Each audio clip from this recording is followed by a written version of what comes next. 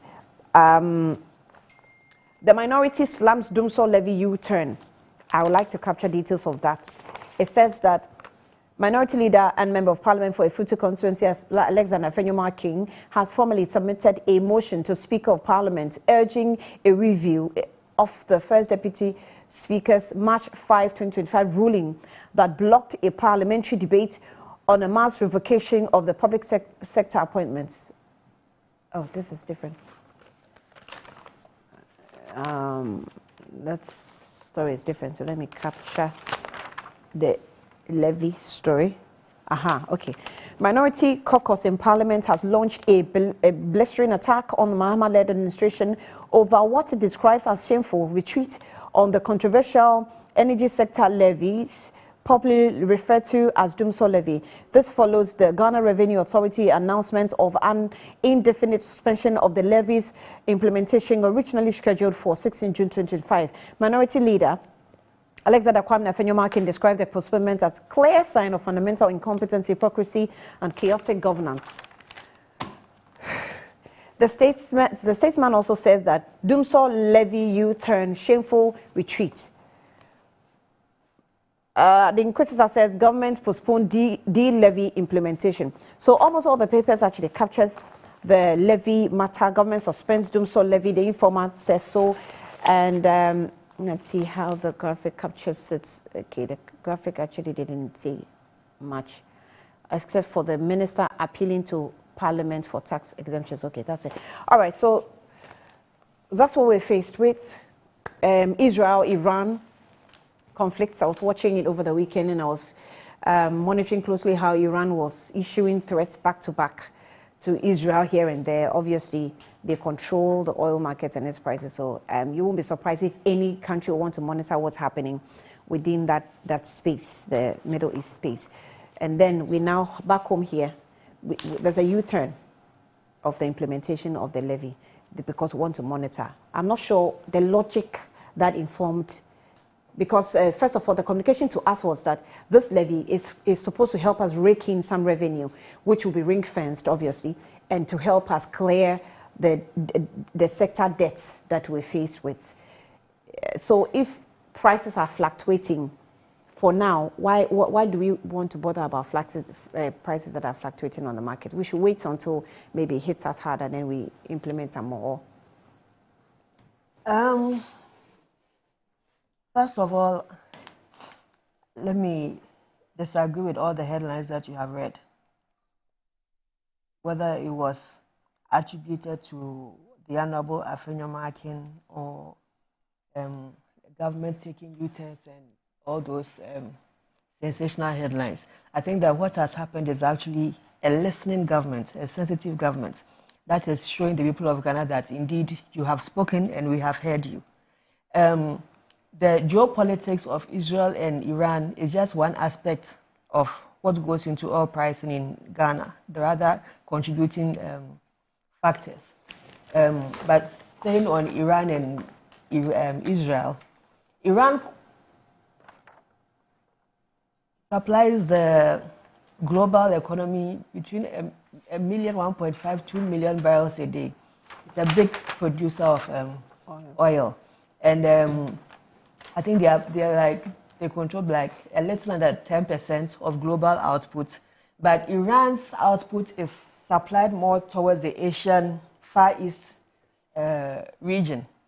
And with the Israeli strikes that is ongoing, what is likely to happen, aside the fact that, yes, starting from last Friday when this attack started, oil prices went up in response of the airstrikes. And so that is to be expected because, as I said, Iran is one of the big producers of oil. However, the effect on us is not something that we are going to experience immediately. Yeah. For price transmissions, China is the first to be hit. But that also depends on China's internal policies on oil imports. Because many, they also have their own fields, small fields that they have capacity in. They have Russia that supplies them. They have other Middle Eastern countries that also supplies China. But the price effects will most likely go into cost of production in China. And as I said, how the Chinese manage their own economy. Here in Ghana, again, because of the prudent economic management that the NDC administration is undertaking, I mean, this is the first time in a long time that I have seen managers of the economy with focused laser attention on the economy and leaving nothing to chance. So things like price escalation in fuel. Today, they announced that there's going to be reduction in fuel prices in the pumps because we are dealing with consignments that came in some last week, some 2 weeks ago. So the effect hasn't really hit the consumers yet. Again, it's early stages yet. But what the president said was very right. The directive to the energy minister to monitor and see, to make sure that the gains that we have made over the last 6 months and the benefits to Ghanaian consumers and businesses is not lost on everybody. Mind you, with increase in fuel prices, you're going to have inflationary issues if this is not handled properly. And inflationary not just for Ghana, but on the global scale. The global economy is already attempting to come out of 4 or 5 years of huge economic difficulties.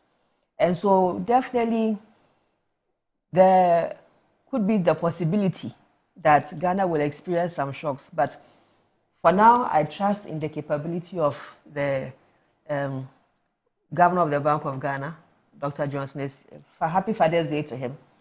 Honorable Dr. Arthur Forson, and then the other strong economists and finance people that are behind the team, working and making sure that the economy, the government's eye stays on the economy and they don't take their eyes off the ball.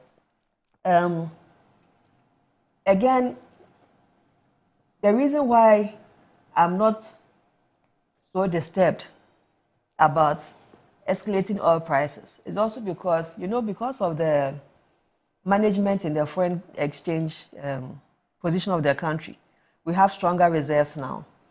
Because of the activities and the ingenuity of His Excellency the President in creating the gold board, we also have gold reserves and buffers that we use to trade for commodities. And whenever there's a crisis like this, investors naturally draw more to gold, which also works in our favor. All right. So, as I said, the most important factor in this whole conversation for me is the managers of the economy, and they're keeping the focus on the details of how to cushion this country. Gone are the days when we were left to chance and then the least headwinds, and we are found wanting. I think that this particular team, the Arthur Forson, Johnson Esiama team, and Dr. Zakaria, and everybody else in that group, I think for the first time in a long time, that dedication, that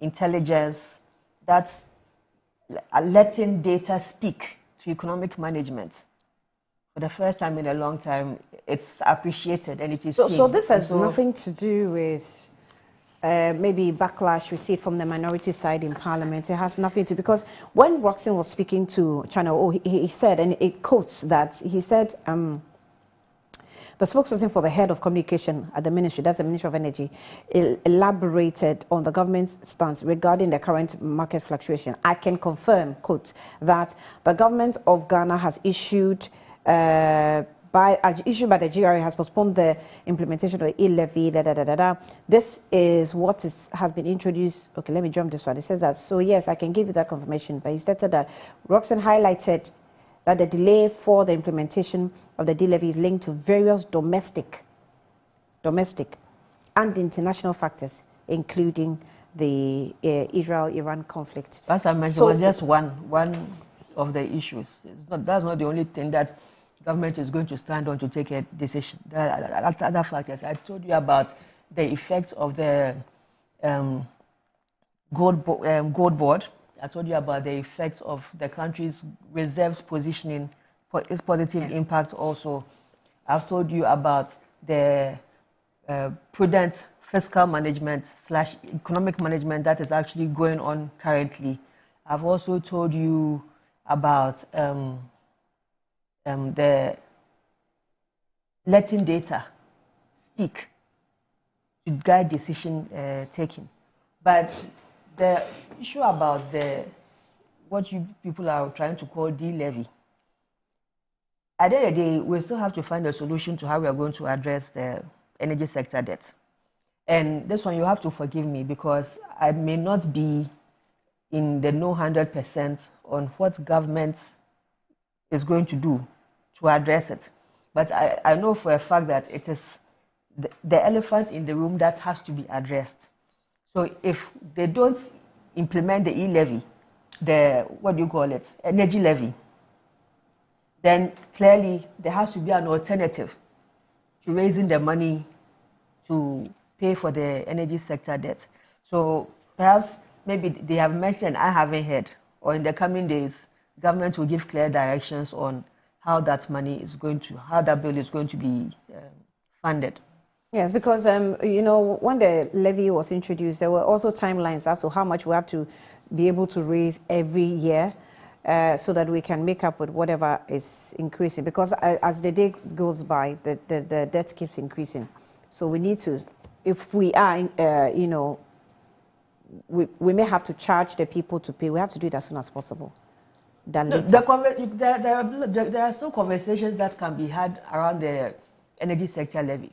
Because you see, I speak as a communicator for the NDC, but I'm coming to make my point based on my personal position on this particular matter, right? The government's position is that we are charging 1 cedi, but we've suspended it. From my layman's position, I thought and I felt and I believed, and I, in my little analysis, was of the view that the 1 cedi ought to have been looked at and probably a reduced rate. But government's position that they've reduced prices from 17 to 11. And so if anything at all, Ghanaians have gained 6 cedis or 5 to 6 cedis on a litre. And so that 1 cedi shouldn't affect the market the way that people were responding to it. The debate, you could see that it was divided and everybody had their position. I was in favor of so there was some of the debate I saw, which I was impressed in the sense that there were people who thought that if they, and these were ordinary street, you know, a lot of us did Vox Pops, so we were speaking to a lot of people. So there was one that said, if we have had a reduction in the fuel price itself, and we have to pay only 1 cedi because we know already that there's this debt, and we have to pay 1 cedi for a litre, we're ready to pay. As far as the money will be used for what it is supposed to be. I liked that argument. I thought, okay, the people are coming around with, you know, the logic that is supposed to be. I mean, you know, because we've always had a problem with government and what they use the taxes for. So the argument of ring fencing, actually, I liked it, of that part, that of this particular levy. That if it's really going to be ring fenced and we want to see it used for what it says it's going to be used for. However, right now, we're not sure what to expect with all this. But how many times has the NDC given the assurance that we're taxing a levy or a tax and then we've diverted the money? anytime we create a fund or a tax or any levy for a purpose, it is geared towards that purpose. Did you hear the NDC ever mortgage any of our attempt, not even to the extent of actually mortgaging? Did you ever see the NDC attempt in any conversation or a discussion propose the idea that we should even go and mortgage any of our funds? Never. That has never been in the conversations of NDC. That was introduced by the MPP when they mortgaged Get Fund, they mortgaged ESLA. And the reason why we are in this challenge is actually because of the decisions to mortgage these funds, including the NHIS. So we've seen the consequences of the decisions from the NPP's administration and how it has brought us to the challenge that the NDC is having to work itself out of.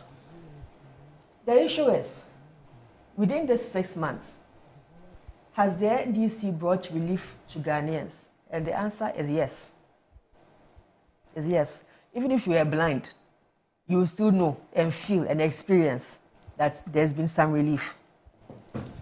Ghanaian consumer, and typical of consumer behavior generally, people sometimes when you put them in a restrictive environment, as they have had to experience in the last 12 quarters of the NPP administration from 2021-2022, with inflation, high rising inflation, with challenges to the foreign currencies, with the general high cost of living, sometimes it takes people a while to really come to appreciate the benefits of when you have economic easing. Mm-hmm.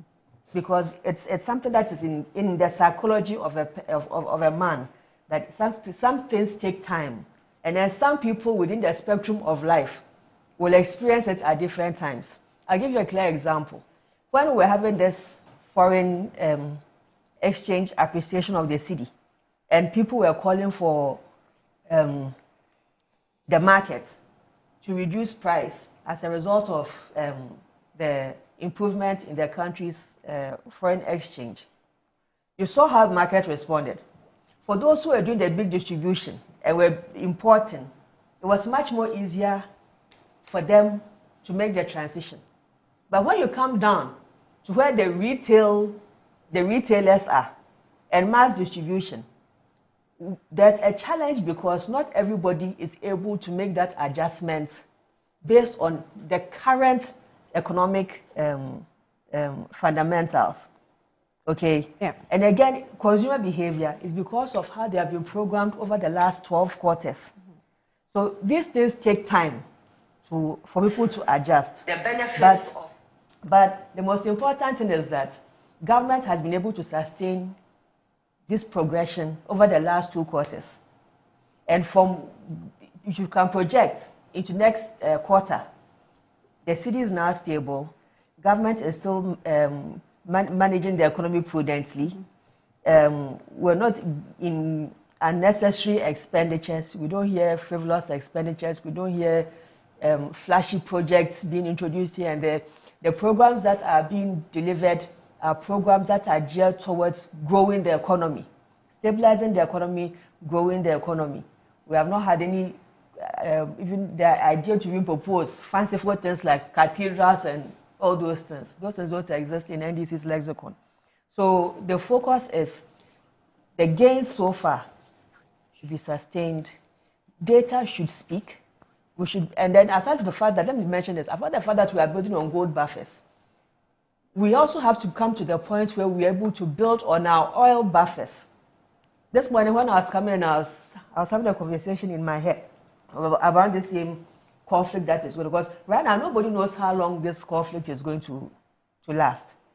We were here talking about Russia and Ukraine, how many, 4 or 5 years ago, and to date they are still fighting with the same intensity.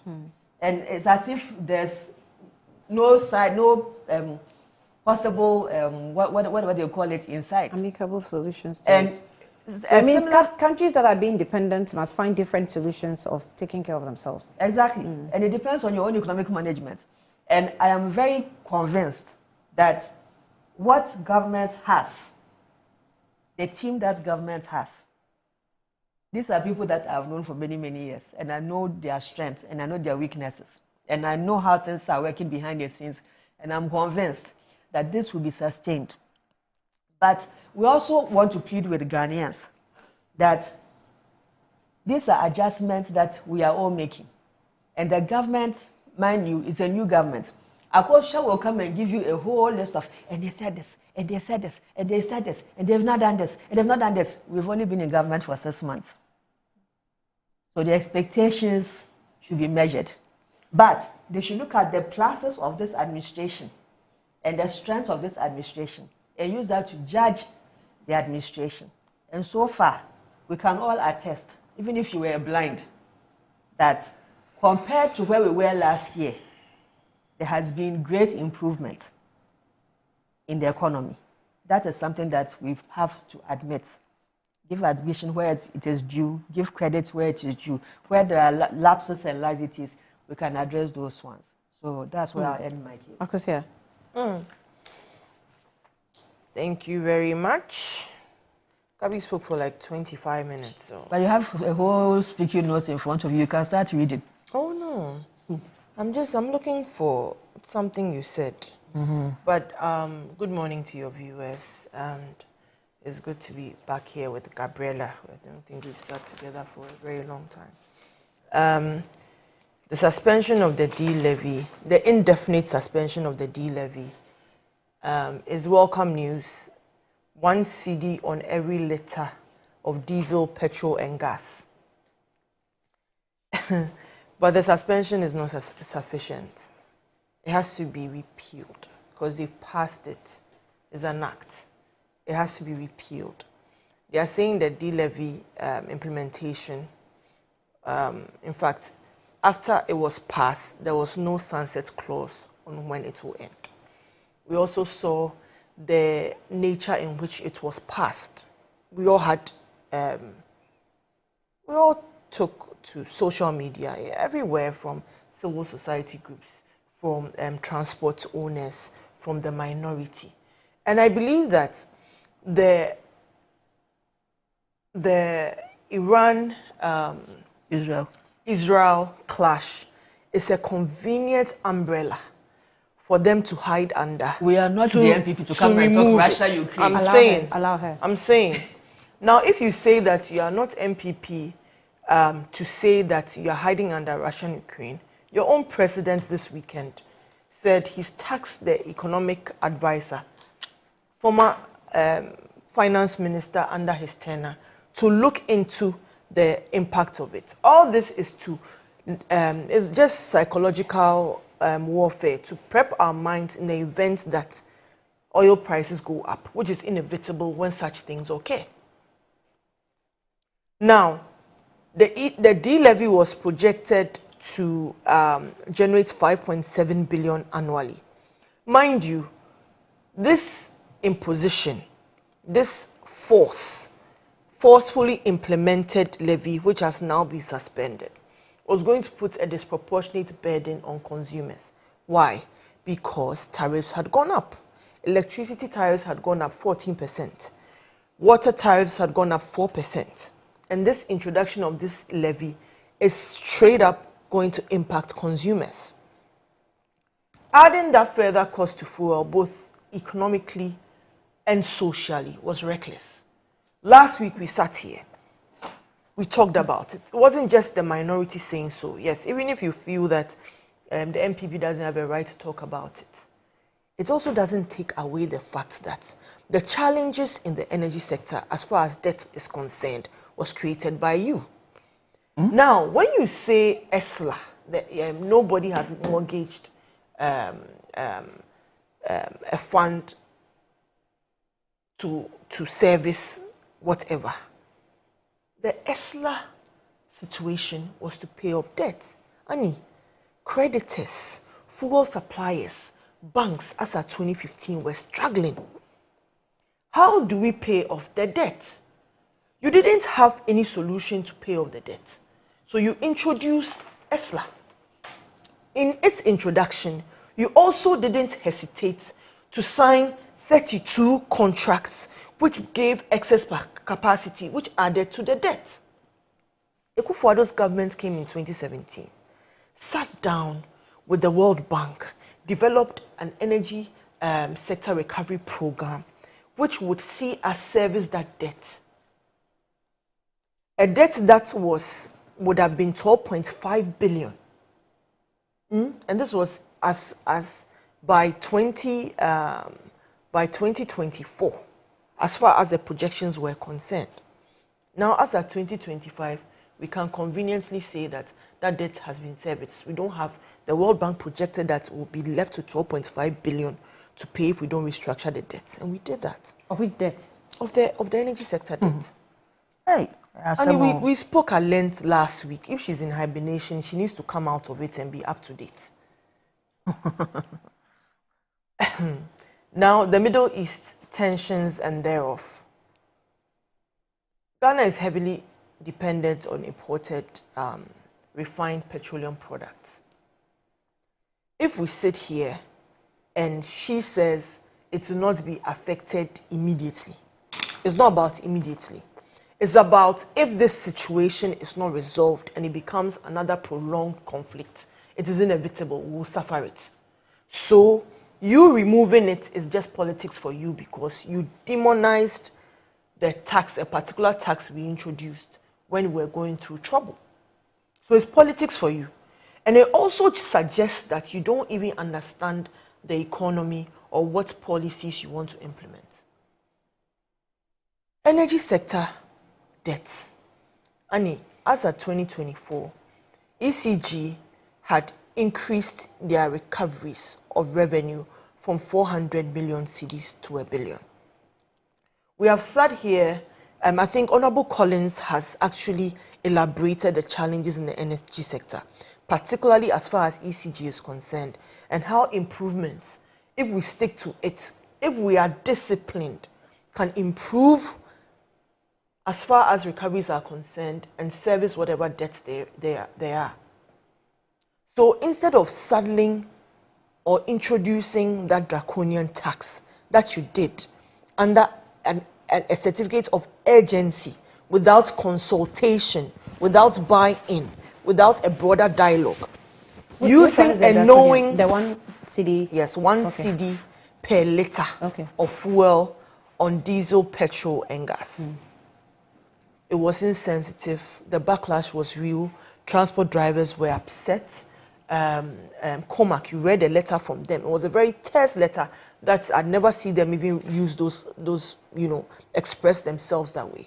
So the backlash was real. Using this, a war that you admit will not affect immediately, but they are using it to preempt a removal, is because of largely the public outcry and backlash, and not because of what she says. And you see, that's what sometimes I love about her. She says her personal position when she was even talking about, which sometimes differs from the party position. That is why maybe her appointment is delaying, because they have told her what to come and say. But you see, as but her conscience is not. Is it not a good thing for a government to consider the future in terms of managing an economy, projections, anticipation? All those are considered to do your economic planning. So you may have taken decisions maybe yesterday, but you decide that, let me review this decision because I'm anticipating that fuel prices may skyrocket, may reduce, may do this, looking at the factors at play. Absolutely. It comes off that is considerate, they are carefully planning. But in this erratic behavior that has been shown in the last few months, shows that they don't know what they are doing. Because as of March, when Atufosin went to Parliament to present the budget, he could have hinted on the levy. He could have. That shows forward-thinking planning and ultimately letting us understand that if you claim you inherited a bad economy, there are certain taxes that should alleviate problems. The biggest problem is in the energy sector. That's what you would articulate. You didn't do that. But just months down the line, less than 3 months, you rushed to Parliament to pass a levy. And people are saying, are you... Look, it wasn't just minority. Even their party stalwarts had problems with it. They took to social media pleading with Ghanaians that take your time. It's not that we want to punish you. We are sorry. We apologize. You saw some social media posts. Ejuji, MPA, CEO, something along the lines of we are begging you. He was pleading? Yes, he was pleading. He was being sensitive to the backlash or the outcry on the ground. I even said that, if for nothing at all, after having said you won't introduce or increase taxes, apologize to us and let us understand the situation we are in. Maybe there's a crisis. Maybe there's something you've seen that we haven't seen, because maybe you have you are working using economic indices and indicators, or you have some AI technology that's preempting and giving you a certain forecast. You understand? You didn't do any of this. And then we come to the point where you are now saying that after introducing it and justifying it and releasing statements on it, you are now saying that you are repealing it indefinitely because it was politically suicidal. Why? Because you introduced another layer of burden after electricity tariffs and water had gone up. So this conversation of sensitivity and all that, if you look at the pattern, it's not sensitivity. They are playing politics with the economy, and over time, they'll be exposed. I think that they have to, you see, and I've said it before, that it's not in my interest to see them fail. No, because when they do, it's politically benefits you. There is a short-term political victory, but long-term, the impact on the economy and the lives of Ghanaians, you can't undo it. When Doomso happened 4 years ago, between 2012 and 2016, in its consistent, repetitive, drastic, negatively impacting way, it was a problem. People had set up businesses. People had wanted to expand their businesses, but they just couldn't keep the lights on, and we struggled. You don't want that situation to happen. Nonetheless, let's not hide behind, oh, is the listening government? Where was the listening when you used that certificate of urgency to pass the levy? What was listening about it? What was sensitive about it? Up till now, there's no justification for it. And then less than 2 weeks after...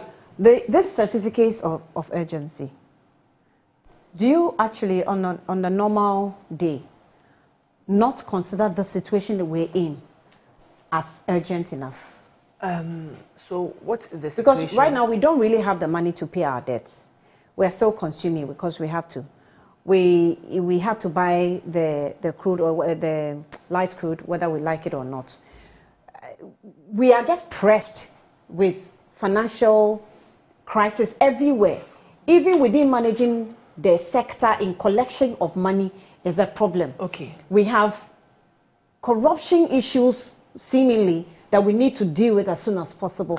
The potpourri of activities happening within the energy sector is so much that if we don't pay attention to it, the whole country will crash because of lack of power. I've said that you deserve an appointment. All that you said should have been a reminder before the budget was laid before Parliament. All the considerations you are saying, as far as corruption is concerned, as far as debt management is concerned, despite all the debt and issues we faced, the 10 billion cedis, 10.1 billion cedis we faced and serviced and ensured creditors got paid, the 32 contracts to the IPPs we paid, we kept the lights on, we introduced policies, we kept it going. Every government would incur some debts and pass some on. What you are saying is a suggestion that a consideration was not made as far as the challenges are. But yet they articulated a budget where it said that Aban Papa Aba. Didn't we hear this? In 2022, His Excellency John Mahama said that it's a bloody lie if COVID and Russian-Ukraine war had an impact on our economy.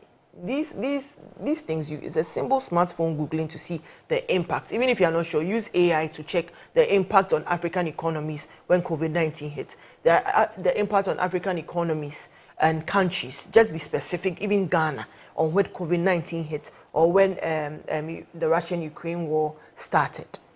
I'm saying if you know all these things, your posture or positioning should not be that you are doing something fantastic and you are reducing the burden of the Ghanaian.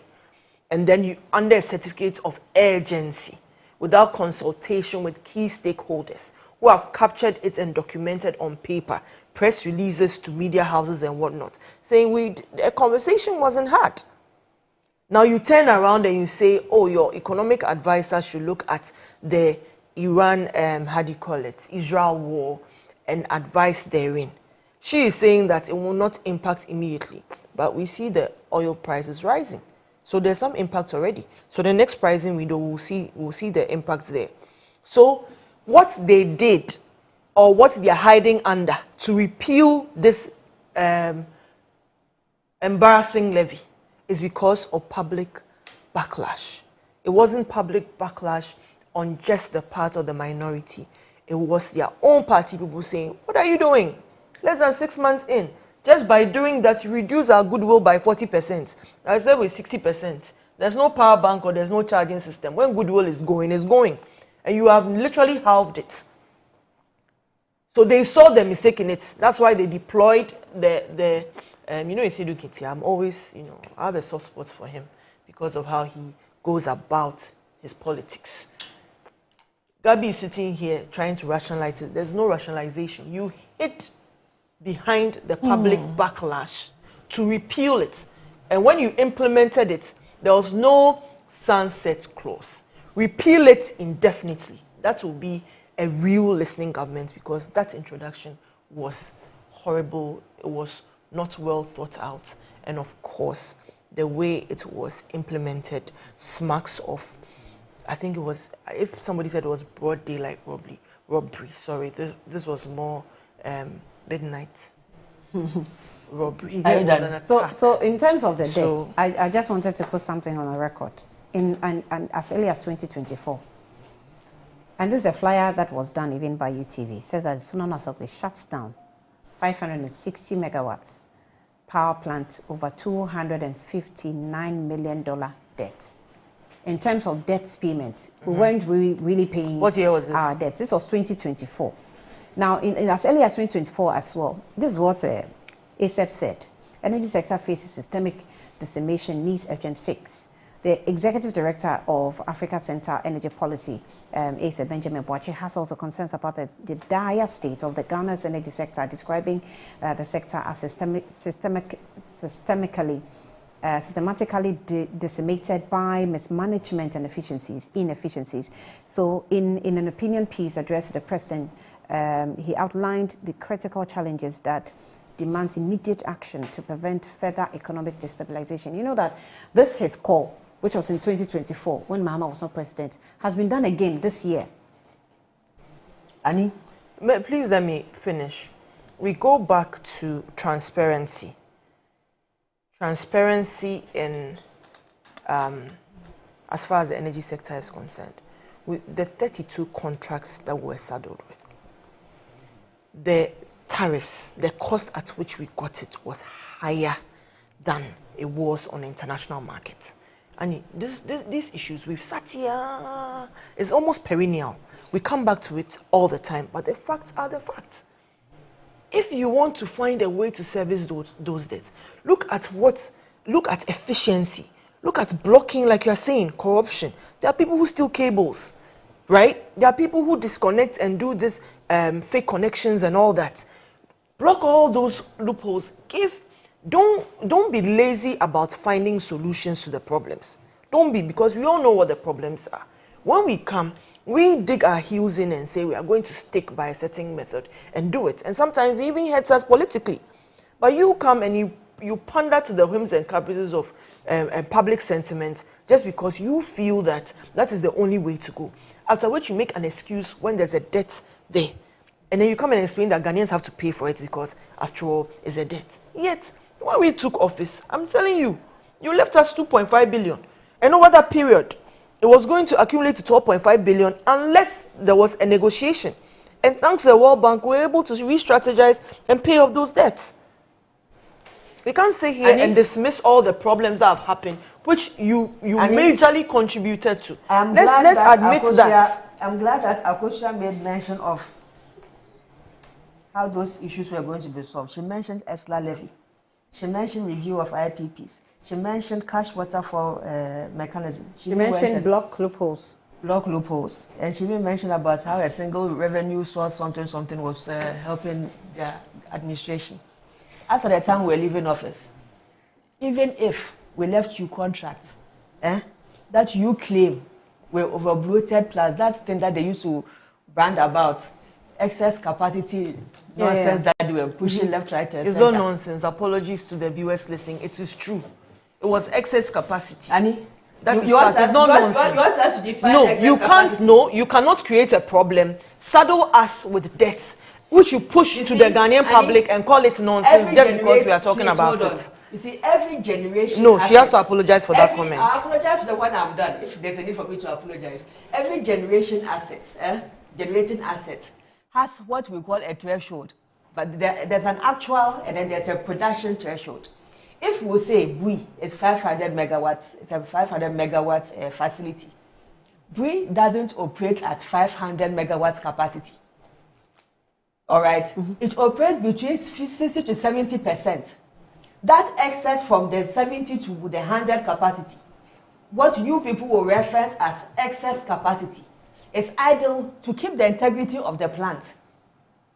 So that thing that you will come and... Is that why you went 32? Is that why you added 32? You will come and tell Ghanaians... Is that why you extended it to 32? Okay, let's work with 32 power purchasing agreements. As I absorbent. You abrogated some of those contracts, and I remember that one of them even took you to court and was taking over our UK embassy building in UK for abrogating wrongfully. But let's not digress into those conversations, because you even caused more damage to this country. Capacity plus higher tariffs, higher than on the international market. Tesla, you went and mortgaged it. Today we are to pay off the debt. We are in this challenge it to pay off the debt. We are in this challenge. We mortgage it to pay off the debt. To meet the amount of credit. What debt at the time we were living, it was 2.2. Energy sector, 3.5 million. Let me. We use the ESLA so we use it to meet the demands of ESLA. Yes, we use it to meet the demands of fuel suppliers, creditors, banks in the sector. No, this is fact. No, so you can't. No.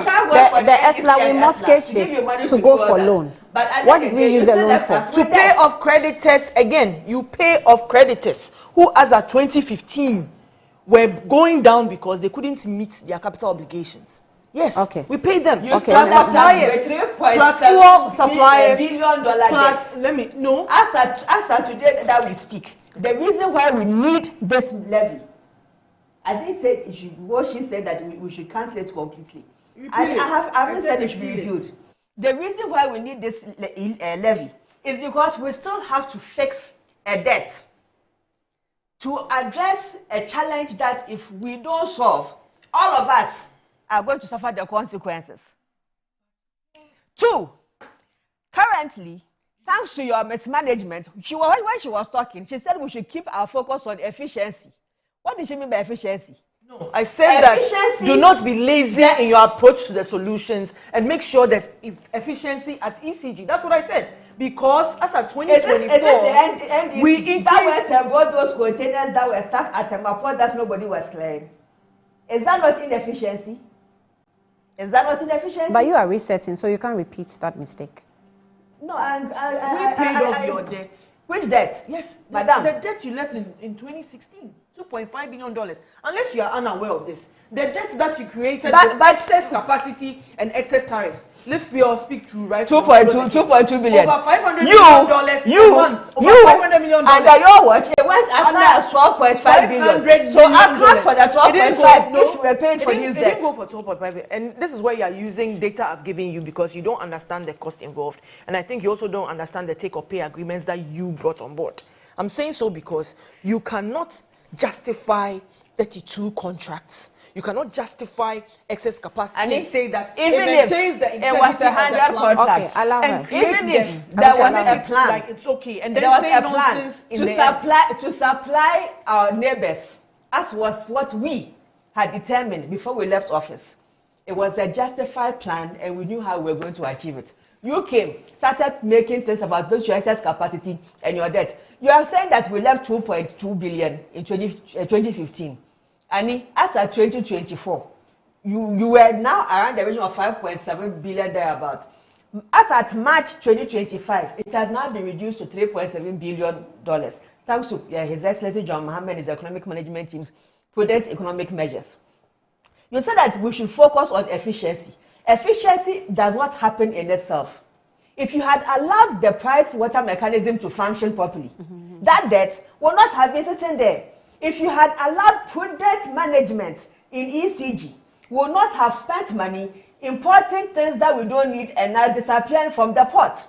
If you had focused on efficiency, you would not have gone mortgaging the ESLA fund in your anticipation. We are clearing debt. Which debt? You still left as debt. It's no longer mortgage. You still left as debt. It's no longer mortgage. But you did it. It is no longer you did it, and you still left as debt. The debt you created. Wait, to pay off the debt you created. So okay, fine. Let's work with what you are saying. Let's work with what you are saying. It's no longer mortgage because the government actually took action on it. Because it was supposed to end in 2025. 2.2 billion debt. That's what you want to say. How come there's not 3.5?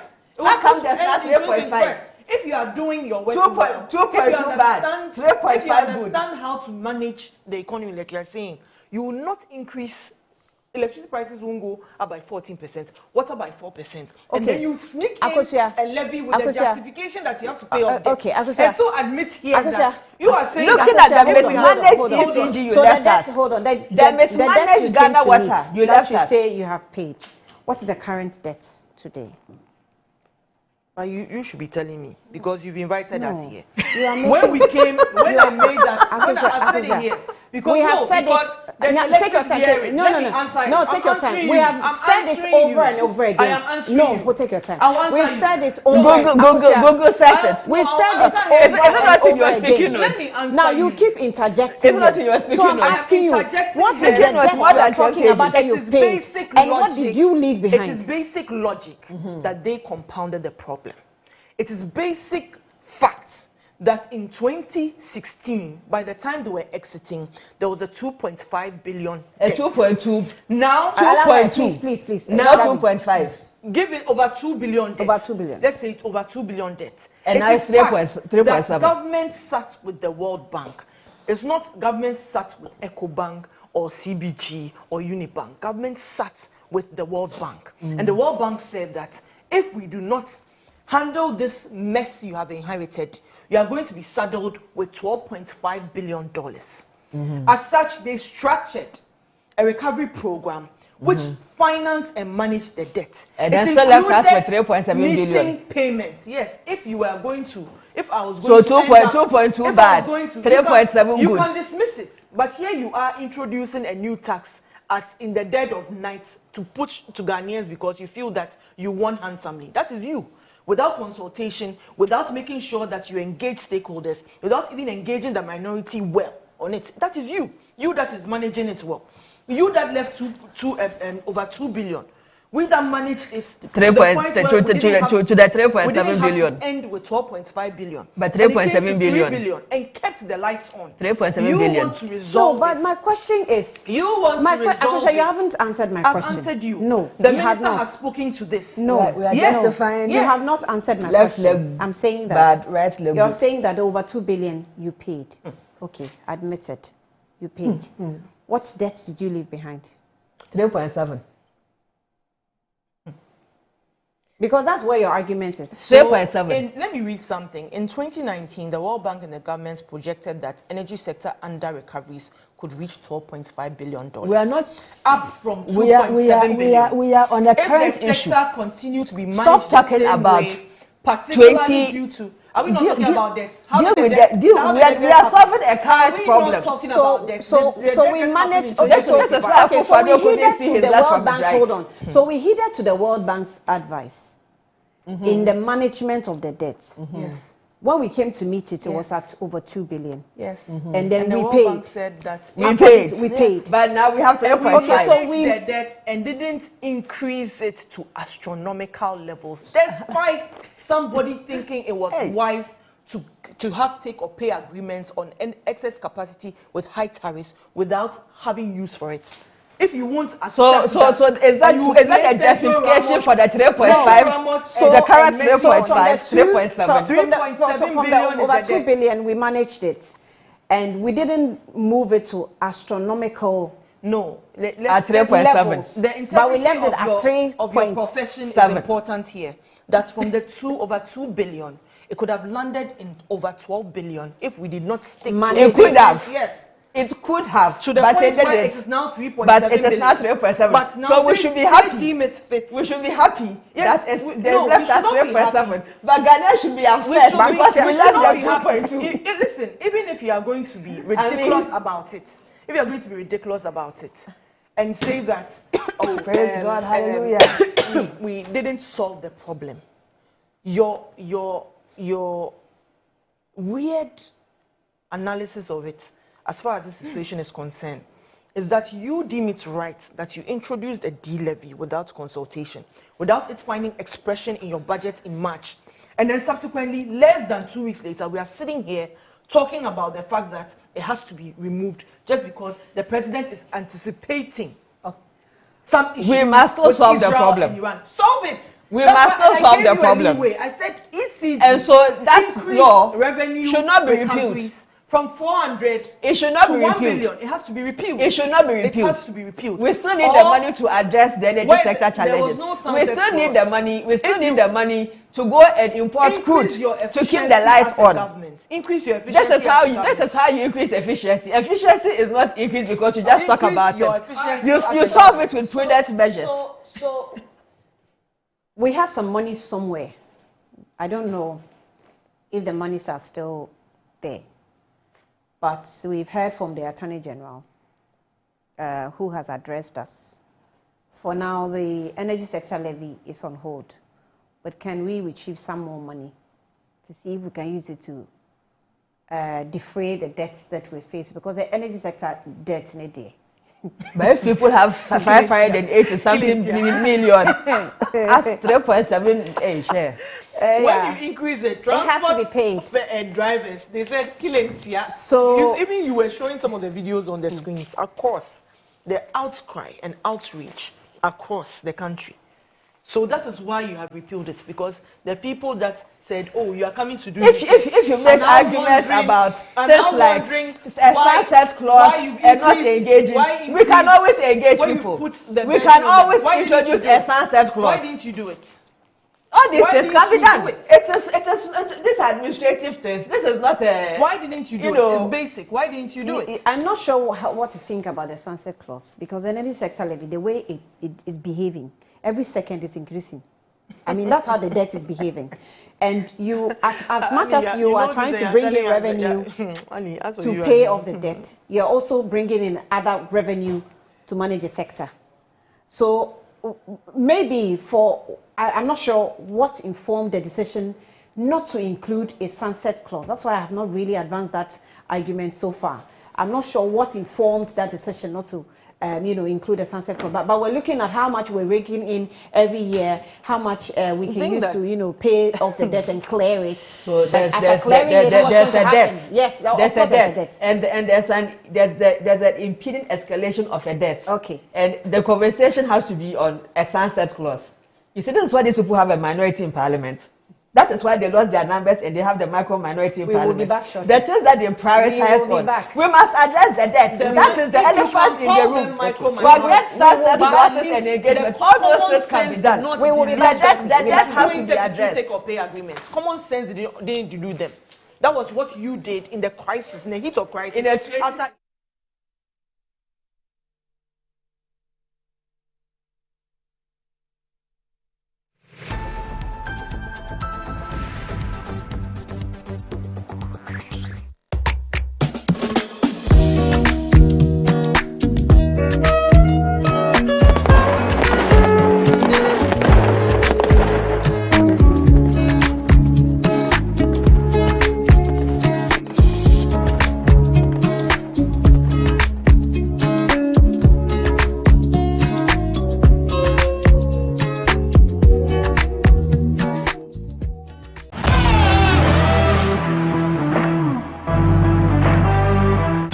Car center in Ghana. offering unparalleled round-the-clock service in autos and accessories.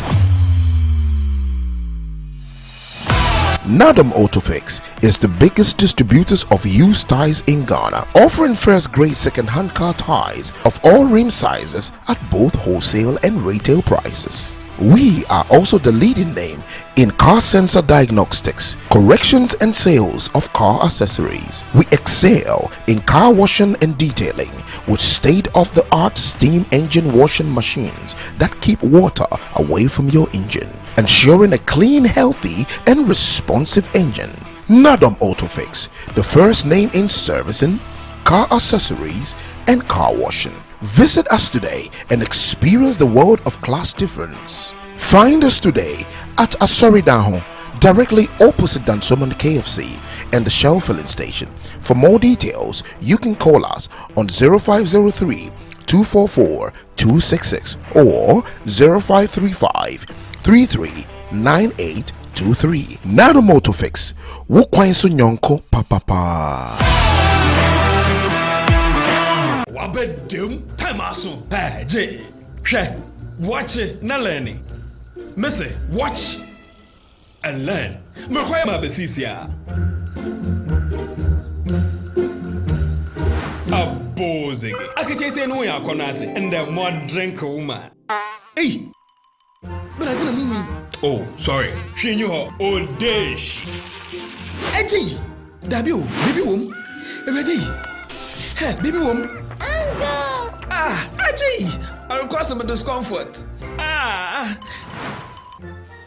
Uncle, sorry, well, uncle, where would the dad? Why your funeral? At to phone for Aerofield Trading. Sorry, it killed them all. No mum share nanda danya was mosquito call is to do woman. Na say spray with them musa. Try sima a dronum and sana ko dynamo. And Kratoi FDA Ajatum.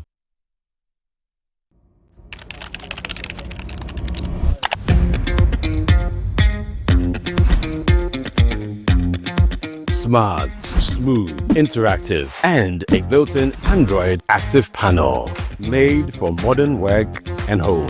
For corporate clients and university students, enjoy top quality 10th generation Toshiba laptops built for performance, power, clarity, and speed. All in one desktop. At Mycom JA Computers, get a laptop for as low as 1,000 Ghana cedis.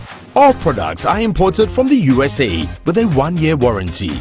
Visit Mycom JA Computers today and elevate your tech. MGL Logistics and Supply is your trusted partner, providing seamless solutions for all your procurement needs. From sourcing products to managing imports and exports, we ensure smooth and efficient transactions every step of the way. Whether you require goods from across the globe or need assistance in exporting your products to international markets, we got you covered. General trading is at the heart of our expertise. We specialize in a wide range of products, catering to various industries and markets. As a trusted dealership in building materials, we provide high-quality products that meet the demands of our construction projects.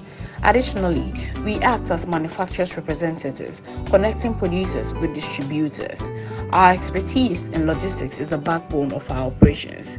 We plan and execute transportation and delivery of goods, ensuring they reach their destination on time and in optimal condition. MGO Logistics and Supply, guaranteed satisfaction. Where to get polytank? Oh, and you're fine. Go straight. No, I want for left, right. And you that's right. Ghana na ye wono. So when you do more, and ye data. Oh no! I beg, na here. Me pe polytank ato. And you think many of you to be able to buy you. Oh, food to be and enjoy you kura. Akuya bulambo kotoman. Emuha. Like they take you by so. Came to me and go to the distributor and you give the original polytank. Polytank. You hear the sound? Polytank. Papa Nankasa Nkasa.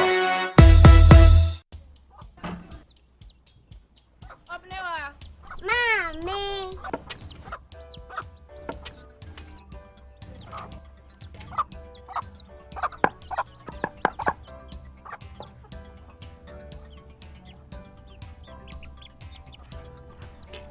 Michelle say, fe.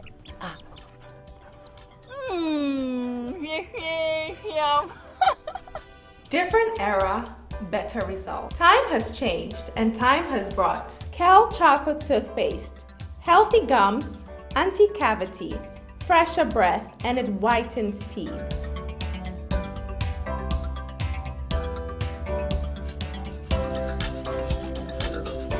Kel Charcoal Toothpaste, Sankofa. Yenchi, Kel Chocolate Toothpaste. Happy smile. This advert is FDA approved. Buy affordable service plots and lands from estate masters. Currently selling our next cottage, located at the newly proposed airport city, with a starting price of 25,000 Ghana cedis.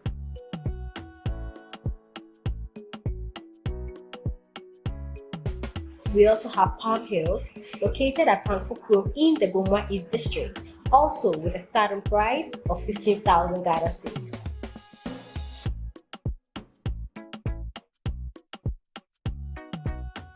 Available also is Coastal Park in Lakpleku, which is a 15-minute drive from the Ningo Senior High School, having a starting price of 55,000 Ghana cedis.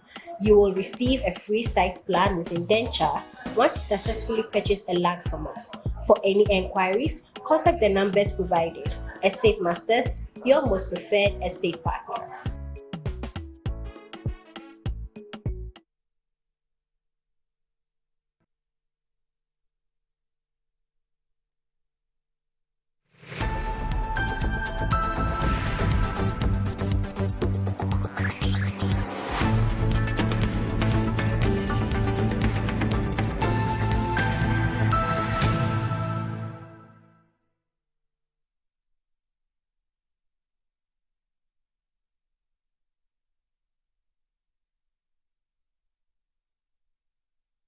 The program, Akosia Menu is still with me, and I also still have Gabriela Tete with me.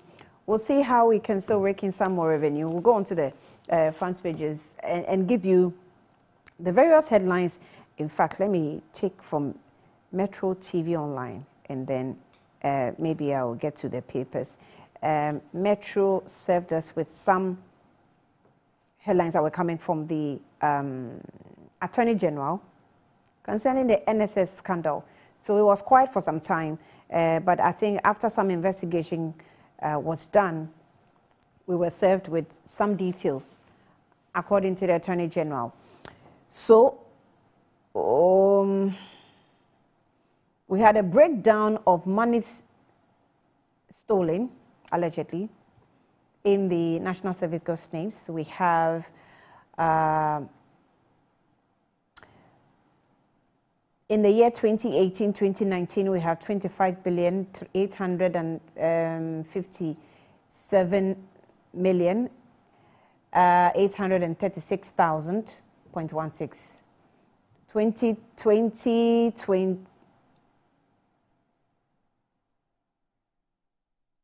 I just hope these figures are correct. 2019-2020, we had 21,613,962.24. 2020-2021, we have 55,670,584.32, and then we have 2021-2022, 61,383,025.74. 2022-2023, we have 350,926,977.12, and then we had 2023-2024 service year, 32,881,157.07. So in 2018-2019, it is actually 25,857,836.16 Ghana cedis, all in Ghana cedis. So these were the breakdown of what we lost to the country, or what we lost to the managers of the NSS. Let me capture to you also what the MP Yusuf also said when this matter came through. The letter is missing, but let me find it. Okay. So, Honorable Yusuf released a statement last week, or no, over the weekend, on the 13th of June, yes, Friday, 2025. And it's a statement by Mustafa Yusuf, Member of Parliament for Yakoba Kubori, and former Executive Director of the National Service Scheme 2017 to 2021. My attention has been brought to, has come to a press conference by the Attorney General held on the 13th of June 2025, and I wish to categorically deny any allegation or alleged wrongdoing. That said, it is my fervent belief that once you hold public office, you should at all material times and at whatever cost be ready, willing, and able to account for your stewardship. Therefore, I wish to state that I am ready, willing, and be able to account for my stewardship at the National Service Scheme from February 2017 to January 2021. I therefore urge all well-wishers, friends, family, constituents, members of the New Patriotic Party and general public to be calm, knowing very well that I have, throughout my public life, served with diligence and also honesty. Signed, Mustafa Yusuf. Okay, so before he actually became sports minister at the time, he also headed the NSS, institution. Okay, so the various papers also captures the headlines about the NSS. Mr. and Mrs. It's a sweetheart deal in NSA scandal. Mr. and Mrs. Mensah in trouble. The Inquisitor, that's how the Inquisitor captures it. And then we also have the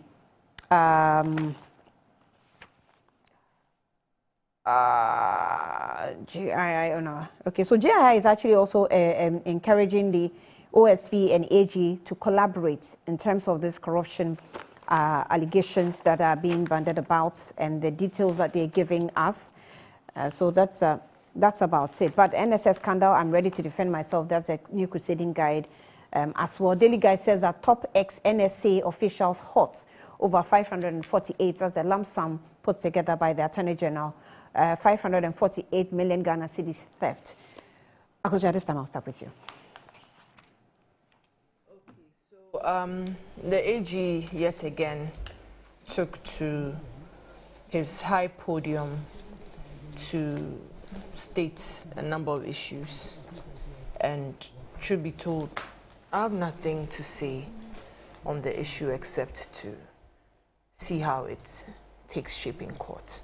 I believe that the accused have a right to defend themselves. If these high numbers are being bandied around what it is, I guess they can't speak to it in the court of law.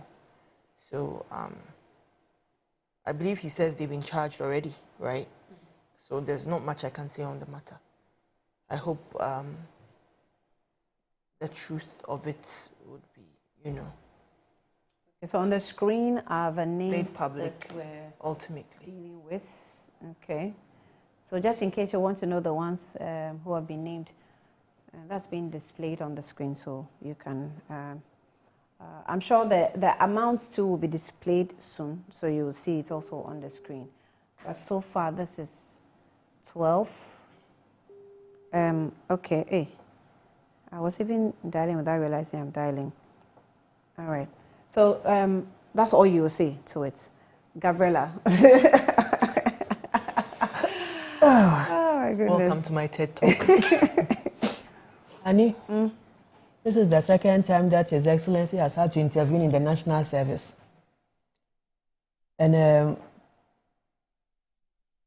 to be honest, it's disappointing that an enterprise that is supposed to let young people experience some form of patriotic contribution to their country is turned into a money-making machinery for people to just abuse at the scale that these investigations has pointed out. Let me commend the Fourth Estate for a low man's job in their investigative reportage, because I think that is where the initial exposés came from.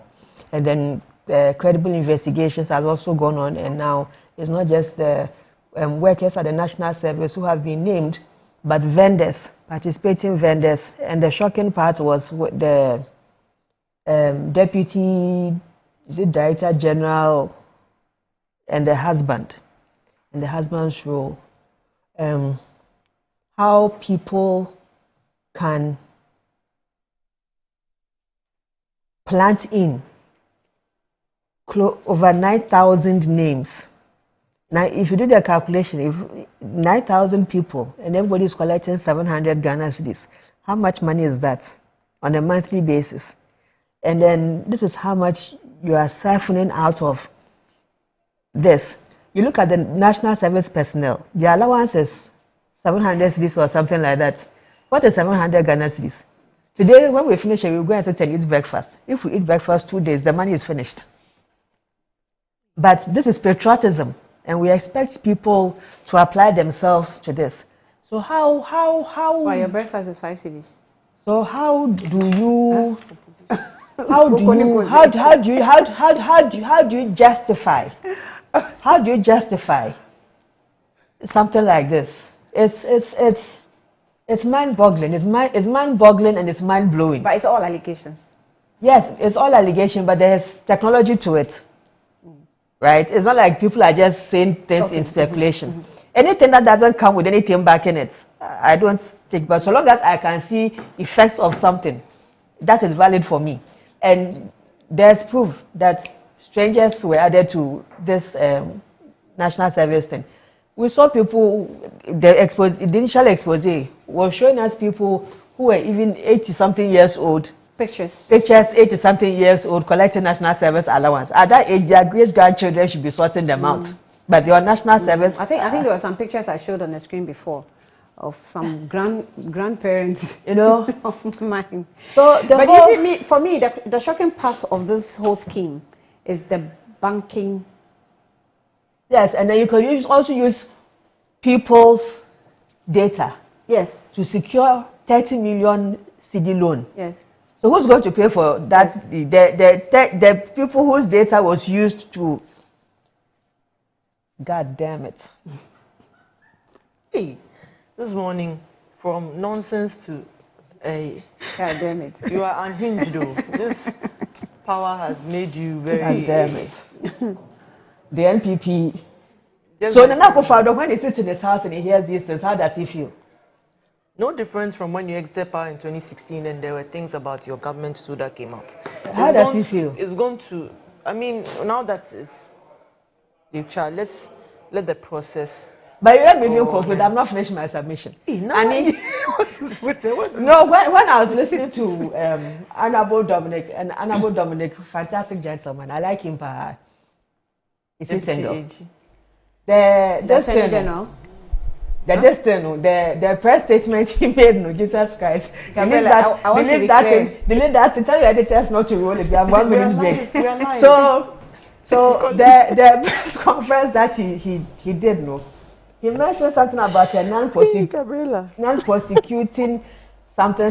Did you write that thing down? I told you to write that word down for me. Yeah, non-prosecution agreement. What does it mean? We need when you snitches get stitches, but in this case, snitches get freedom. So snitches will work free. Snitches will work free. That's what it means. Snitches can't work free. No. You see, that would be our street explanation to it. I am sure there is a legal interpretation you see, to it. No, I'm just or explanation. Since we are talking streets, let's stay on the streets. Annie, if I go and steal money, and you give me the option that after stealing the money, in 3 years' time, there's an option for me to repay back the money. Do you think for the 3 years I'll be sitting down and spending the money, or I invest the money so that I can have your principal returned back to you, and then I live off the proceeds of the crime? This non-prosecute something, they have to explain the thing well to us, because even me on the sidelines is honorable. It is not selling. I can't buy it. Whoever has chopped Ghana's money, we are resetting. Whoever has chopped Ghana's money, if found liable, must go through due process, and everybody must face the music squarely. If you come and give me the option to go and steal and come back 3 years time and come and pay you back the principal I have stolen and live off the proceeds, how are we going to fight corruption? How are we going to fight crime? We want to make corruption so unattractive that the next time Akoshia's government goes into power, even if they see pin on the floor, for fear that something can happen to them, they will leave the pin for the real person who owns the pin to come for his pin. That's the kind of society we are trying to build. So, national service, unfortunate. Let me also say this. Felix, Lord Felix Jemfi and his team also, for the support that they've shown since this thing came out. Now they are proposing, not by proposing. Now, the new system there now is that you need a Ghana card to justify your allowance. So now it's not just a case where people are going to plant people's names into their system. For the vendors. Yes, for validation. So only people who are validated can get access to their national service funds, and that is a good way to clear the system. And then on the vendor issue, the amount of money they mentioned around these vendors and the things that Honorable was saying about these vendors, Annie, this thing was nothing short of a criminal enterprise. Mm-hmm. It is nothing short of a criminal enterprise. And that is the reason why there's non-prosecutorial something is going to be difficult for some of us to swallow. Because you can't participate in the crime and give me an option to walk away. That thing, I mean, lawyers it may exist for you, but we are trying to fight corruption. Yeah, but there are some members genuinely may have not been in the known. And I'm not holding brief for them, but they may have not been in the known of this whole scheme. Maybe they were asked to do something into details they were not really. But is it not the lawyers who say that were not involved? Ignorance of the lawyers no excuse? No excuse. Well, no, but at some point you may want to. Well, I'm not sure how it works within the judicial. After the program, I'll call him. You should please explain the thing to me. He was not sitting well. Said a lot.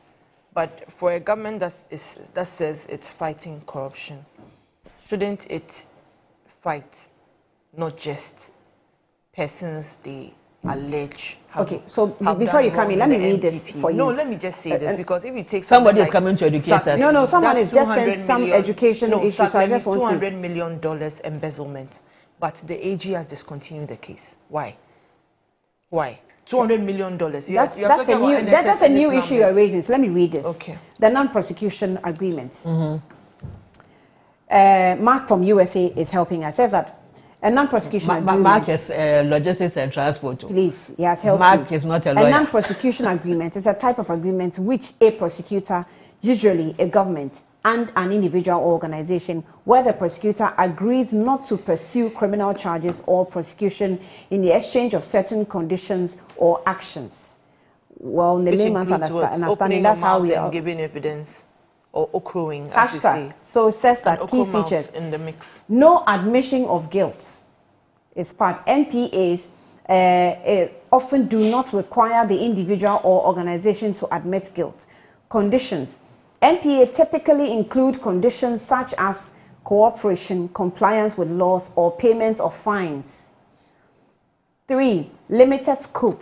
NPAs may only apply to specific offenses or conduct. That's why I said that it depends on the offense. But just they look at how it's couched. Non-prosecution agreements. It can't be that you've done something and I'm just saying that after this program I'll go. You can't do that. But so let's continue. It says that the purpose is that one encourages cooperation. NPAs can encourage. Gabriela, listen. NPAs can encourage individuals or organizations to cooperate with investigations. Mm-hmm. 2. Resolving cases efficiently. Mm-hmm. That NPAs can provide an efficient way to resolve cases without need for trial. And then examples are corporate cases. NPAs can often be used in corporate cases where companies agree to cooperate and implement compliance measures. While white collar crimes, NPAs may be used in white collar crime cases where individuals agree to cooperate and pay fines. But she's saying that isn't it a convenient excuse? I can speak for myself. And please. I have issues. I have issues with this thing, and then I have issues with plea bargain. Why? Yes, because when it appears that that's what my conflict is. But as for the government, we support it in everything that it does to fight corruption. But we want the right thing to be done, and we from the street, don't confuse us with legal terms. The street is the street. The Lord works a bit different there. If the person has stolen the thing and we've caught the person, if everybody is getting 2 lashes, everybody gets 2 lashes. We don't separate anybody and then we slap you and then somebody gets a lash.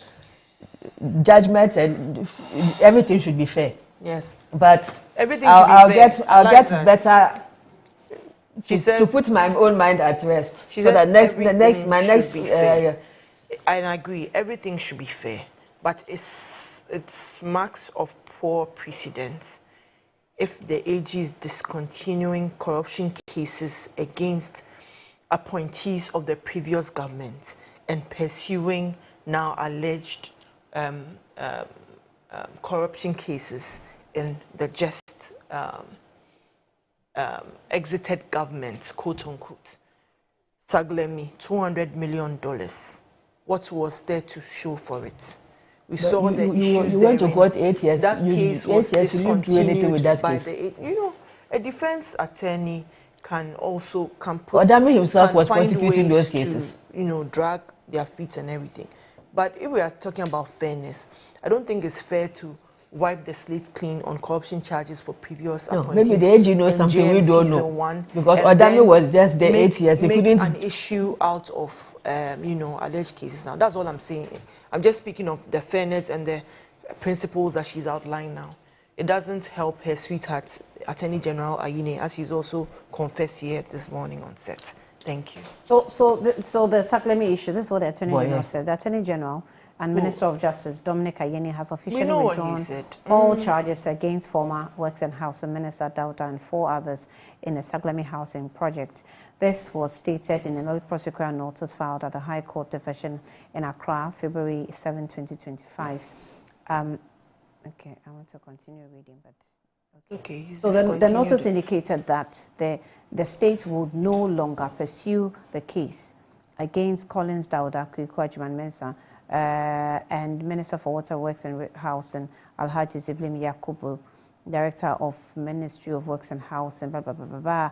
The notice signed by the Attorney General, Minister of Justice, also officially ends the prosecution case against the accused. Some of the cases he did continue, he gave reasons. I thought that this was also one of the reasons, but I don't have any specific reason to provide. Oh, they reduced several cases, not just Saglemi. That's what I was trying to say. Yeah. That Chumwafo says that, Annie, please tell Akosia Menu that, okay, please, my sister Akosia Menu is being gentle and demure this morning because she cannot fathom how people can chop 548 million Ghana cedis without being checked. Allegedly. I can tell she's dumbfounded. I don't blame her. We, indigenes of Latekrapim, home of the Akunedi, never take what we haven't earned. But that's something, okay, but that's something on she, myself, and you will know. Well, I don't know if Miracles Abuachi also remembers that Akosia, the principal suspect in the Saglemi case is dead. Okay. That one should also be investigated. How the man died. The principal suspect. Yeah, the white guy. Seth says that, good morning, Annie. The word on the street was that somebody finished him. Okay. ESLA was for 5 years, from 2016 to 2020. The NPP government extended to 2035 and mortgaged it. If it had not been mortgaged, the energy sector debt would have been paid with billions in reserve. Government must tell us what the ESLA was used for from 2017 to 2024. Seth sent that in. Good morning, Annie.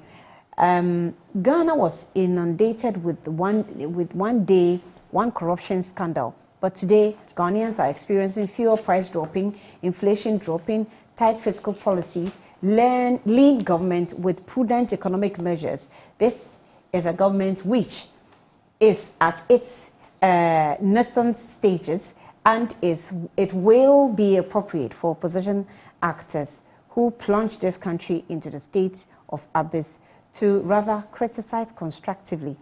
David Edu sent this in. Prince, okay. Moses says that this kind of crime, talking about the National Service, this kind of crime only be committed with the coalition of officers in higher authority. It appears IT systems was breached. Yes, first to include people not entitled to be on the payroll. Authorization procedures were then breached. The opening of bank accounts and withdrawals could only have been done with the coalition of certain officers at the banks. And for me, that's the part that surprises me, because banks cannot be acting like they are so strict when you're even going to take money. Sometimes, depending on the amount of money you have to take, the rigorous processes you have to go through. But this one makes it so easy that even with different vendors, one person can just go to the bank and clear. No, so is that easy? I want to understand something. Is it every people part, you people, your minds will be different level? So is it the case that the lady went to the bank with a list of the 9,000 names and told the bank, these are my guarantors for my 30 million From the breakdown of information, there are people even within the banks that before they go and take the money, they call. Wow. So it beckons belief. And this one, there's more than looting brigade. Huh? But this one is more than looting brigade. I still maintain that this one is battalion. Fair to dismiss and discontinue cases of corruption against previous appointees in JM Season 1 government. LPP looting battalion. Reappoint them in the season 2. Will your name come up in anything? Young women like Gabriela here did not have any scandals on their person in season 1 of His Excellency. I hope you have nothing to do with those uncompleted stadiums under NYA. Oh please, if you find there's a problem there, go and check it. Your pension advocating for dragging me. Dragging both of us. No, you are a card very member of the party. No, but it's unfair to have Randy elevated and you not. But is Randy my mate? He's not. He's your godfather. I'm just saying that you played. You helped. So you I should go with him. Team. Yes, it's only fair. Even if you are not going, you have to be on a board. After all, a fake doctor found a spot on a board. How much more you? They have to put you somewhere. You have to be a board member. Make Annie a board member in one of the reputable institutions, even in the energy sector. Because today she's been defending for the NDC. You know when her campaign started? Which campaign? Charlie, the National Service thing. My head cry is bashing me. Don't mind the Hey, so this one says that the opening of bank accounts and withdrawals could only have been done with the coalition of certain officers at the banks. The third party. So listen to this part. I didn't hear whatever you said, but listen to this part. The third party payments are the easiest of the control measures to breach, even though that fetches the most money. I wonder what roles the auditors, both the internal and external, played. Moses. So I don't know what information auditors had that they were even auditing continuous national service based on. Sam Kelly says that Sam Kelly is gone. Good morning, Annie. Is Madam Akosua saying that the people should be held in court perpetually just because they have been accused of crimes? The persons she's referring to were dragged to court, and for close to 8 years, the NPP government could not prove any allegations against them. I think AG did the right thing.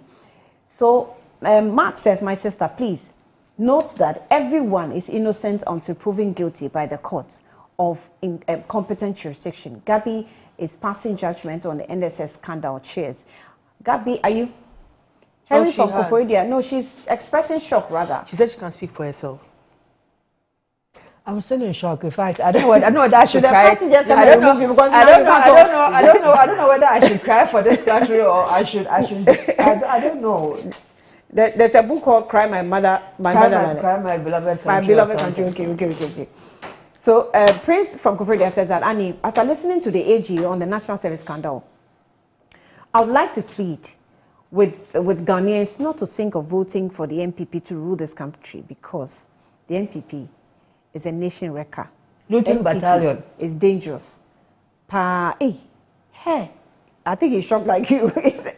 Hey, God bless our homeland Ghana. GMG, thank you. Henry. So what other case is in this oral that hasn't come out that we should expect more of this? Akosia. NPP bro. Okay, so we can't say much about it because, well, legal procedures have started. But let me give you the story, maybe the last one before we wrap up. There was the statements that we received last week from the nurses. We know that they were on strike for some days, refused to go to work, and then eventually they withdrew. Now, one thing that I also realized is that they apologized for what persons who may have lost their lives during the period of the striking situation. So, press release, suspension of NMA strike. The leadership of the Ghana Registered Nurses and Midwives Association embarks on a roadmap of industrial actions on 2nd of June 2025 with the wearing of red arm headbands. So, followed by the withdrawal of the outpatient OPD and emergency services, which culminated into total withdrawal of the nursing and midwifery services on 9th June 2025. Our demand from our employees was simply to have a collective agreement of Ghana Nurses and Midwives, which was signed in May 2024, duly implemented without any further delay. So, having monitored the misinformation, disinformation, and these are from the nurses, having monitored misinformation, disinformation, propaganda that have surrounded the strike action, the leadership of the association would like to set records straight on the following. We are nurses and midwives trained to provide essential health services to Ghanaian population and matters affecting us, which are brought formally to the attention of the employer and must be treated with the urgency that it deserves in good faith. Take note that they say that they are trained essential health service providers. As nurse and midwives, we do not take delight in seeing our patients suffer. However, we cannot take good care of others when the system does not take good care of us. 3, the GRNMA is a non-partisan professional association and trade union and the holder of collective bargaining certificates covering all nurses and midwives in Ghana. That's one association. There are other nurses associations, because you saw that while these were on strike, there were others too who were working because they belong to different associations. And it says that they're covering all nurses and midwives in Ghana. It is 65 years in existence. The GRNMA has never aligned with any political party in Ghana. Rather, it has worked with every government since 1960 in building a stronger and more resilient health system.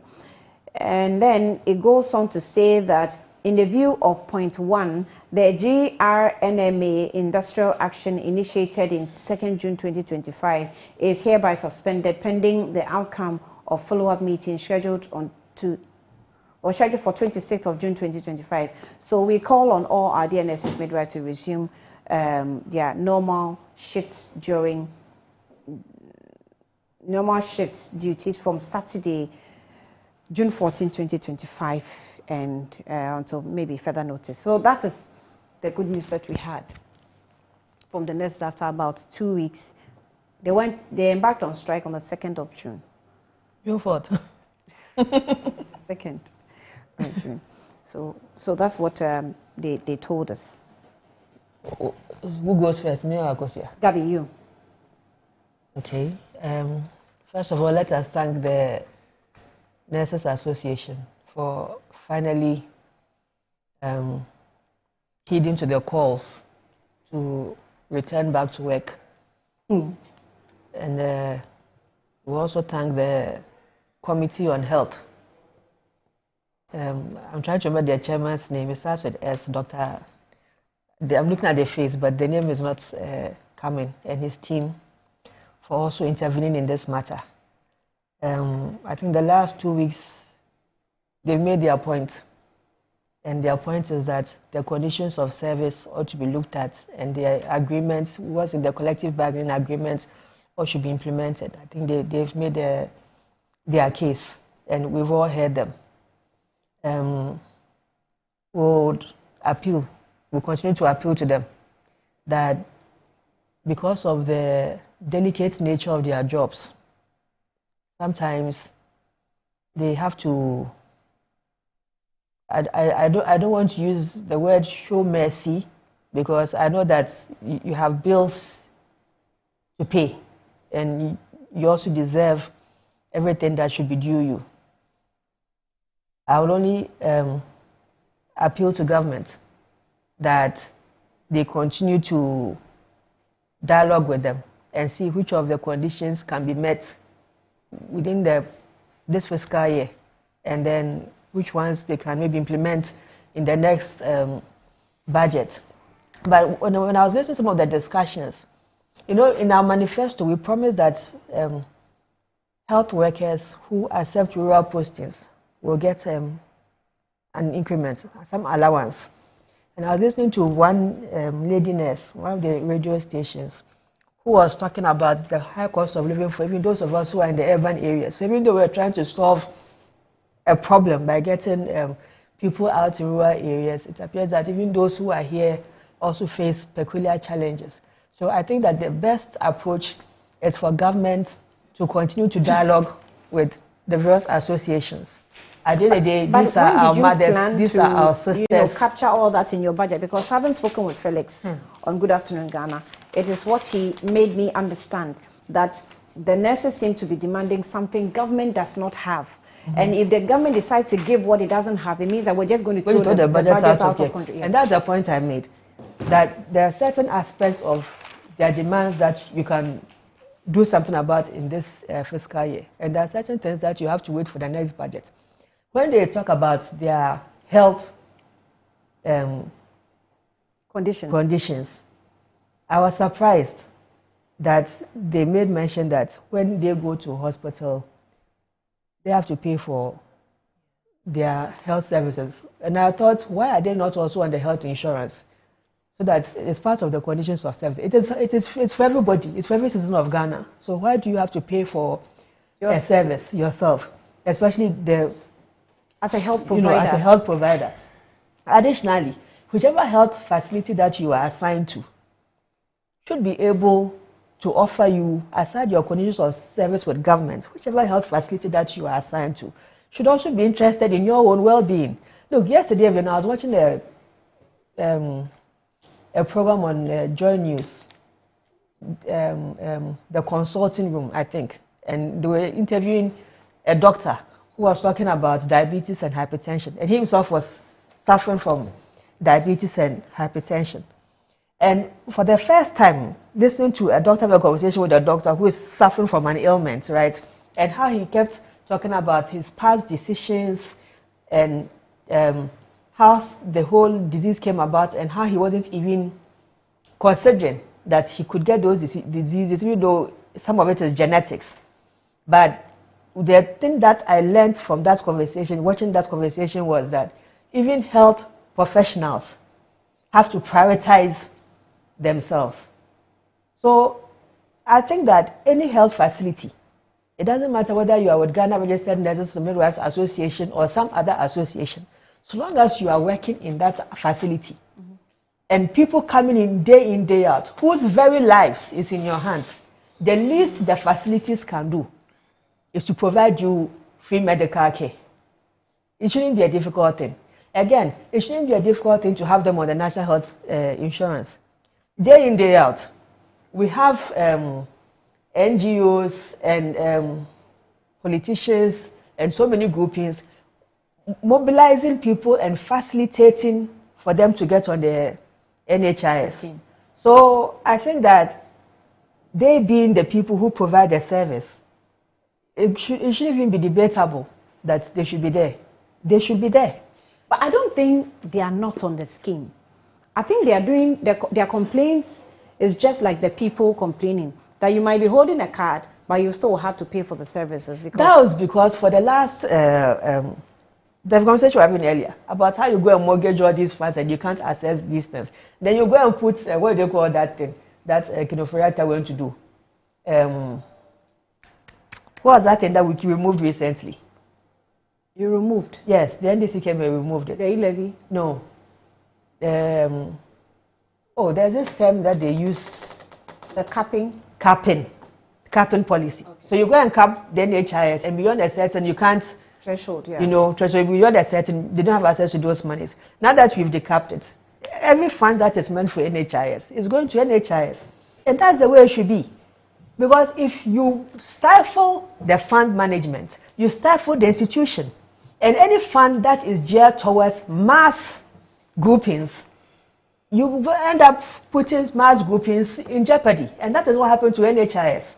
You understand? So if we are paying, when we pay our VAT and get fund and we pay NHIS levy, anything that is due at the NHIS fund also automatically go to the NHIS. And that's how you sustain the fund. It's how we're even recording zero. Because if me personally, one of my positions about the NHIS fund, I want to see the day where even the ambulance service is on the NHIS. Because I don't understand why people call for the ambulance service and they come and sit there with a vehicle that doesn't have fuel. And in the time when you were in an emergency and in a crisis, you now have to worry about how to fuel an ambulance. Mm.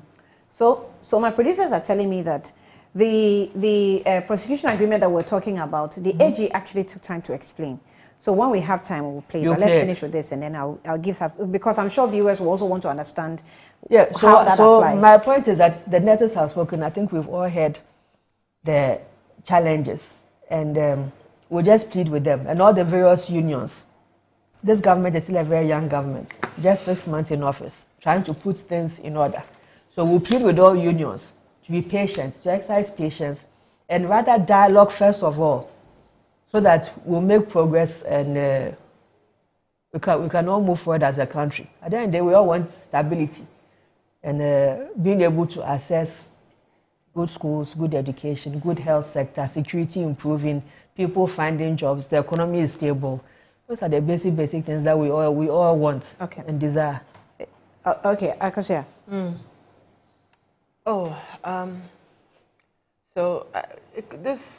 The strike by the nurses could arguably be the longest I've ever seen. Yeah. And it was clear that government didn't respect them. The engagements, the silence, the delay, and ultimately how persons, even known as signs of government, were going at the nurses, insulting and denigrating them. And sometimes it really gets tiring with labeling people MPP, NDC. It's almost as if there's no person who's just a Ghanaian without branding them with a political, color. Even as far as the lady that was on the screen, I've forgotten her name, but I remember seeing a flyer with somebody dragging her partner towards saying that he holds a position in the at a constituency or something. But it didn't matter. All they were asking for was their conditions of service, an agreement that was signed, or a legally binding agreement in May of 2024. We know that it went to court and decision was taken in January of this year. Nonetheless, I think for government to sit down, for the nurses to lay down their tools in the way they did, speaks to a break in security, because then what was national security doing in informing His Excellency that this was imminent? And if nurses even strike for a day, loss of lives, this is human life. You can't just bring it back. And it went on for days. I'm happy they've gone back. I know that, yes, if you hear that 1.4 billion is the allocation of government's budget, of which Felix's budget is 78 million, and you understand that the people who were heroes, as we call them, during the COVID-19 pandemic, we all hailed them, how they worked non-stop. And now we are vilifying and demonizing them. It was most unfortunate, and it could easily be avoided. Dialogue is important. Still, there's no deputy health minister. The health minister's handling of the situation was shambolic and disgraceful. If he doesn't have a deputy, I recommended Honorable Ifriye. He's a Voltairean MP. I was with him on another platform, and the way he spoke, such, emotional intelligence, such an understanding of the issues and all that. We've had ministers showing arrogance, some also crying at the sheer weight of the propaganda they did, now facing them head-on in their ministries. You can use propaganda to get into office, but you can't use same to govern. And when it comes to our health sector, I would implore that they don't joke with it. Annie, you may have the opportunity to go to a private hospital. Others do not. There are several public institutions that suffered in the last couple of weeks over this issue. It should never happen again. I think that the political aside, when it comes to our health, we should take it seriously, especially with healthcare workers. Healthcare workers, teachers. We shouldn't joke with those two. So let's get ahead of the curve next time, and I wish government would do better as far as discourse and engagement is concerned with the issues there. The Honorable Perpetual, Madam Perpetual Oforian Pofo, that's her name. Okay. No, but the husband is a constituency chairman, isn't it? So, yes, so if there's a flyer and it didn't prevent her from going to work. She didn't lay down her everybody is. She did not aligned to one political party. When we go and vote, the MPs we choose on either aisle. It didn't matter. It does not matter. She's doing her work. No problem. It shouldn't have been brought in as an excuse. It's not. No problem. There was a breakdown in communication. There was delay deliberately on them. Me personally, I have been at a place where the Registered Nurses and Midwives Association, the Ministry of Health, wanted to meet all the nurses groups, and these ones were specific that they have the conditions of service, they have the collective bargaining agreements, so they should be engaged and not the other associations. And that is what twisted the ministry's arm, because the ministry cannot favor one group against the others. If anything at all, you must all come together. And then if we are doing this for nurses, if we want all nurses, everybody should go on NHIs. It doesn't matter whether you're with this association or that association. It is for everybody. You understand? So this issue about how Honorable Akando handled the issue, it was, in fact, Akando has done his best. Ministry of Health is a very big ministry. She has done the best for you. It is like education. Saying that retired nurses can come back to work was not right. Why is it not right? If the people are fit and strong and they can contribute, why is it not right? That retired nurses should come back. Why is it not right? It means that you're dismissing the concerns then of the maybe you don't know that there were times in this country where even retired doctors were recalled to come and help the country. Yeah, actually, I remember that. During the pandemic. During the pandemic. It is normal. There's a situation. It's not a situation. Yeah, but this was also a situation. This was a crisis created by you. So you can, and this how did they create this crisis? Now let me, if she's been socially tone deaf on the issues, there was outrage on the minister saying that. Subsequently, there's been an apology, so you can't go back and state that same position. It was wrong. You can walk and chew gum at the same time. You can apologize for what he said, and then implore that next time they do it better. But you can't sit here and say that it was a situation that registered, and there was a time that doctors came. Do you think that moving on? Do you think the retired wants to come back? No. But this is serving the country. Even you went to lost your seat and you are still back here. We're a national service, so it's patriotism. And then moving forward, I honestly think that Honorable Minta Akando needs a deputy.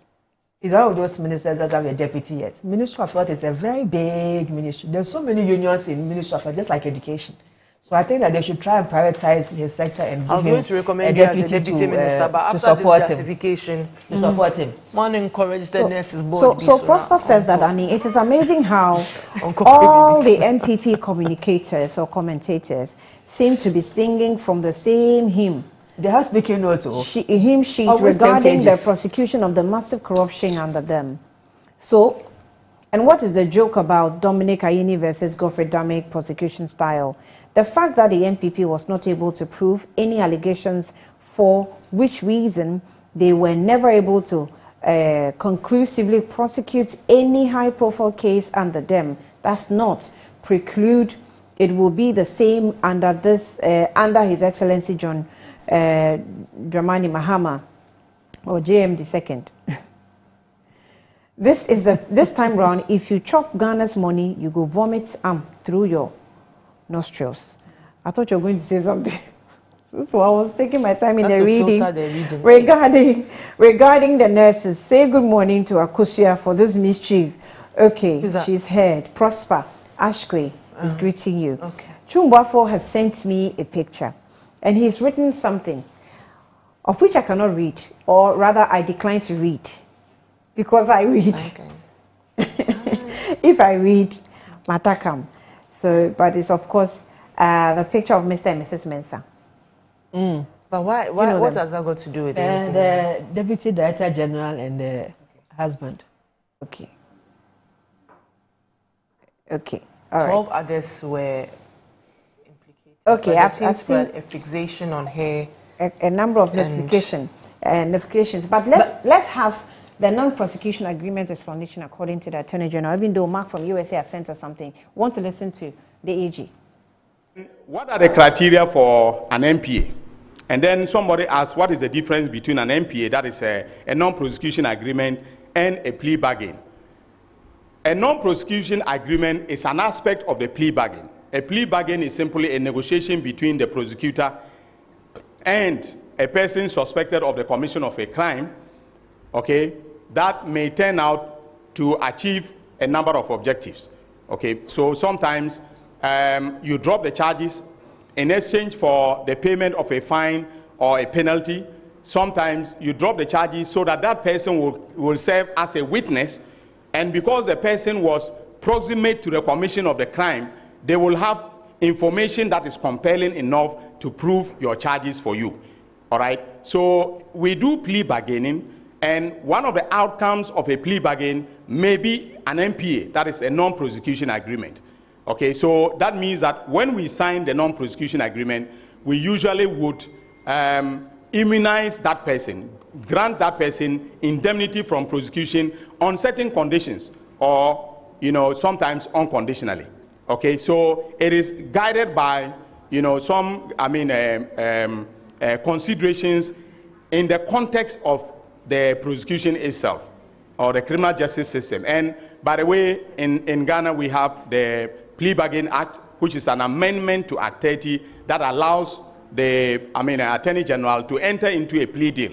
And by the way, just by way of public information, I have never, okay, and I want to repeat that, I have never approached anybody who is under prosecution now or who will be prosecuted for a plea deal.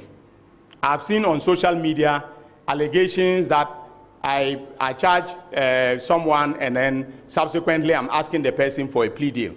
I'm always in my office quietly and they send people to come to me and then seek audience as to whether I am amenable to a plea deal. All right, and until such a time that we achieve the plea deal, we normally don't announce it to the public.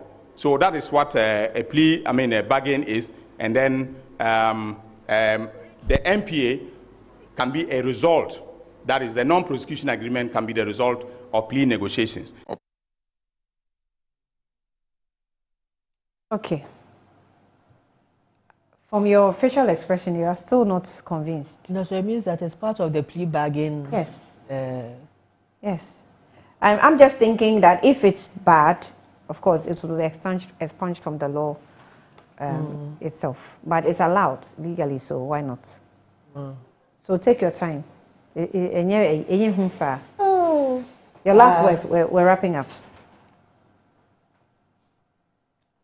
From my side? Yes. There was something I had on my mind before we went on the videos, but unfortunately, I think I lost. No, my last comment, yes. The people whose names have been mentioned, I've observed a trend with not just the this list, the one with the National Signals Bureau gentleman. You know, the Edubuahin. Mr. Edubuahin.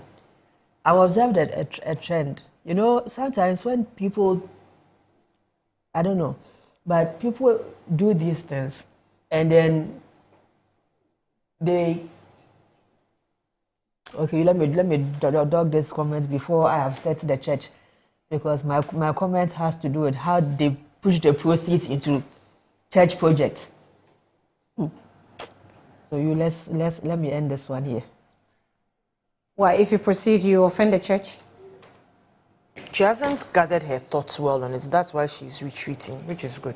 Because it is good to gather your thoughts before you sit on this August platform and say things that you can't back. So don't force it. On that note, we're wrapping up. Very good morning to your viewers. Thank you for staying with us. Thank you for your time. She's used 3 inappropriate words today. You didn't sanction her on it. If that is how we are going to go. It's goddamn it inappropriate. On that note, good morning to you.